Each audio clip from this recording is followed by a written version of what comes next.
চেন্নাইতে ঘন্টা তো কেউ তুলছে চেন্নাই যদি কেউ তুলি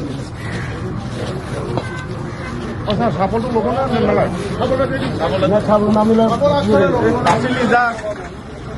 হয় আজি ৰাতিপুৱা আমাৰ এটা থানাত খবৰ আহে যে এজন মানুহ কৰায়ত্ব কৰি ৰাখিছিলে বজাৰত আৰিফুল আলি বুলি আৰু সেই মানুহজনক ফুটাত বান্ধি কোনোবা ব্যক্তিয়ে মাৰপিট কৰা বুলি ক'লে লগে লগে আমাৰ পুলিচে ধিং এফআইউত লৈ গ'ল। ধিং এফআইউ চিকিৎসা কৰাৰ পিছত থানালৈ লৈ আহোঁতে আকৌ অসুস্থ হোৱাত আমি আকৌ ধিং এফআইউত নিলোঁ।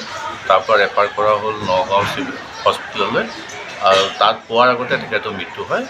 এতিয়া আমি বাকী যিখিনি প্ৰচিডিউৰ আছে সেইমতে আমি একশ্যন ল'ম।